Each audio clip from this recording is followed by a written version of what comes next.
12 IPA 5 akan melakukan proyek studi pembelajaran PPKN dengan tema pengaruh kemajuan internet dalam NKRI. Mari kita ikuti bersama-sama.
Bagaimana untuk para pelaku hukumannya membuli dan bagaimana solusinya apabila si korban pembuli ini dia bercerita kepada temannya dan temannya itu melanggar aturan hanya bercanda atau sekedar di breaking gitu.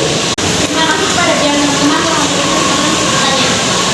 Saya ingin bertanya, apakah kemajuan internet memberikan dampak yang besar ancaman terbuka ini di aspek ekonomi? Jika iya, mohon beri alasannya. Terima kasih. Pada zaman hari ini saya ingin bertanya apa pengaruh globalisasi pada keperluan internet. Terima kasih. Baiklah, untuk semua yang sudah bertanya, namun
denda 4.500. Dan pertanyaan kedua, gimana sih kita menghadapi kalau misalnya kita cerita sama seseorang tapi seseorang itu hanya menganggap remeh kalau kita ceritakan apa yang kita alami? Sebenarnya caranya gampang banget, karena kita tuh bisa cerita atau curhat ke ahlinya, misalnya ke psikiater, atau misalnya untuk lingkungan yang lebih khusus lagi ada guru BK misalnya. Kita bisa cerita, kita bisa sharing apa yang kita alami, apa yang kita rasakan. Kemudian dengan kita cerita dengan ahlinya, mereka bisa memberikan kita solusi atau memberikan tindakan lanjut. Selain itu juga kita bisa memulai pertemanan atau hubungan yang lebih sehat. Sekian dari saya kembalikan ke Bapak. Terima kasih Bapak. Di sini saya akan menambahkan beberapa cerita Yaitu menurut Undang-Undang Perlindungan Anak dalam pasal 80 disebutkan ancaman pidana bagi pelaku bullying, yaitu disebutkan di pasal 27 dengan pidana selama 3 tahun 6 bulan atau denda sekitar 72 juta. Terima kasih. Saya kembalikan lagi ke moderator. Di sini saya akan menambahkan jawaban yang telah dijawab oleh narasumber 1 mengenai hukum KUHP. Yang pertama itu ada pasal 310 KUHP tentang pencemaran nama baik, yaitu dengan ancaman hukuman 9 bulan penjara atau denda sebesar 4.500. Lalu yang kedua ada juga pasal 311 KUHP tentang fitnah, yaitu ancamannya pidana penjara selama 4 tahun. Lalu yang terakhir ada juga pasal 281 KUHP, yaitu tentang pelecehan seksual yang ancamannya adalah 9 tahun pidana penjara. Baik, terima kasih. Saya kembalikan lagi kepada moderator. Baik, terima kasih kepada moderator. Saya ingin menambahkan jawaban yang sudah dijawab oleh narasumber pertama mengenai hukuman apa yang harus diberikan terhadap pelaku perundungan. Menurut saya tidak hanya pelaku perundungan itu tidak hanya diberikan hukuman legal atau hukuman formal, tetapi dapat juga diberikan hukuman sosial berupa dicampakkan dari lingkungan sosial atau karirnya yang terhambat. Terima kasih. Saya kembalikan pada moderator. Terima kasih. Jadi saya akan mendapatkan jawaban pertama yang dijawab oleh narasumber pertama. Di sini saya akan membahas tentang solusi pada para korban bullying.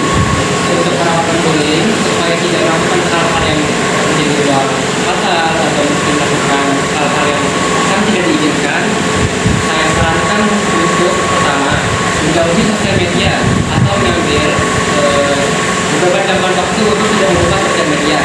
Yang kedua, untuk menjaga proteksi akun, apalagi akunnya ternyata komunikasi proses lebih lanjut, jadi bisa diketahui oleh akun yang bertanggung jawab. Dan selanjutnya mungkin bisa dilakukan beberapa cara untuk menjaga akun tersebut, pertama dengan dicek apakah akun tersebut mempunyai informasi yang mungkin saja dapat beri aplikasi seperti alamat, foto, dan lain-lain. Dan terakhir, jika memang sudah terjadi cyberbullying pada kita, saya sarankan untuk ambil bukti-bukti dari akun tersebut lalu diberikan kepada pihak berwajib. Dan menurut saya juga cyberbullying itu tidak bisa dihentikan karena pasti ada orang-orang yang bakal menjadikan kita Dari presentasi ini tidak lagi merupakan bahwa tech atau ilmu pengetahuan dan teknologi merupakan sebuah inovasi yang sangat penting dalam peradaban manusia sejak dulu sampai sekarang. Tech sendiri pun sudah berulang salah sesuatu yang sangat berguna dalam kelangsungan hidup manusia dan makhluk hidup lainnya. Diharapkan dengan adanya tech di berbagai bidang untuk saja membuat segala sesuatu menjadi lebih mudah dan membutuhkan waktu yang lebih singkat. Namun kita sebagai manusia juga harus menjaga keseimbangan antara iptek dengan itak, yaitu iman dan takwa. Karena dengan iman dan takwa kita dapat menggunakan iptek dengan bijak dan bertanggung jawab. Nah, demikianlah apa yang bisa saya sampaikan. Mohon maaf bila ada salah kata maupun kesalahan. Terima kasih atas perhatiannya. Sampai jumpa lagi. Wassalamualaikum warahmatullahi wabarakatuh.